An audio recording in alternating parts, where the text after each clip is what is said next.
Šport je moj način življenja, atletiko obožujem, osrečuje me.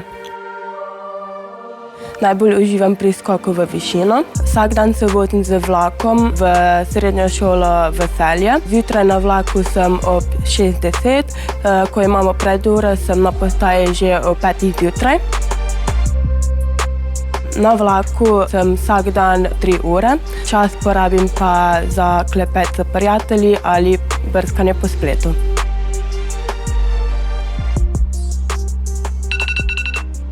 Leja zjutraj ne sliši budilke, zaradi tega jo zbudi brat Anže.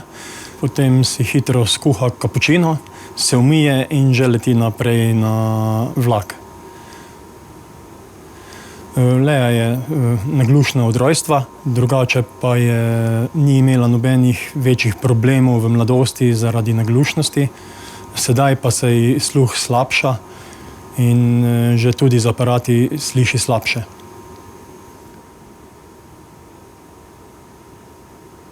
Čutim se prikrajšano za običajno življenje, ker sem gluha.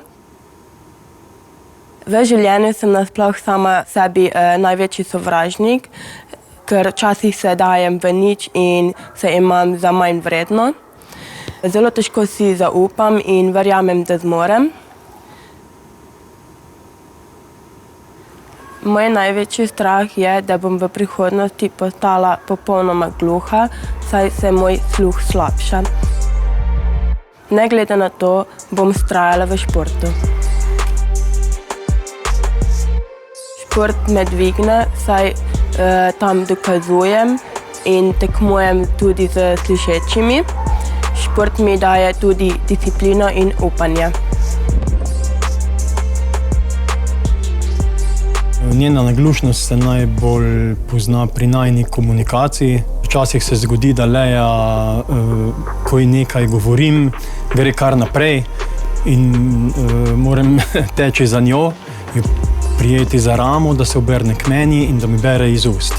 Komunikacija je sedaj postala malo večji problem, ker se ji pač sluh slabša. Leja je nadarjena, ima dober odriv, ima tudi dobro orientacijo v prostoru, kar ponavadi gluhi nimajo. Je trmasta, vztrajna, rada ima atletiko, sploh pa njena najboljša disciplina je skok v višino. Na olimpijske igre se pripravljamo tudi psihično. Veliko je dela pri gluhih, ker imajo nižjo samozavest.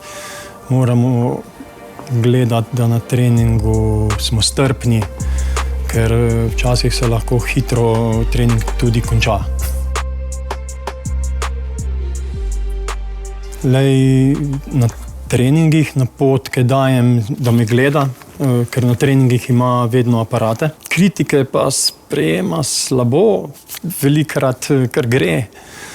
In potem moram malo za njo in jo dvignati in povedati, da je dela v redu, vendar da je treba nekatere stvari še pač v tehniki popraviti. Najbolj me motivira sestra Nika, ker je vztrajna in trmasta. Tudi če se poškoduje, vztraja naprej, je vrhunska športnica z veliko mednarodnimi uspehi. Voljo mi dajo tudi starši, ki mi stojijo ob strani in me spodbujajo. Ponosna sem nase, da mi je uspelo izpolniti normo za nastop na olimpijskih igrah. Predvsem si želim pokazati, kaj zmorem in znam. Prvi cilj je zagotovo uvrstitev v finale. Tam je vse mogoče, tudi medalja. Vendar o tem ne govorim na glas, s trenerjem si želiva ostati skromna pri napovedih. Moj moto je, da je treba v življenju uživati.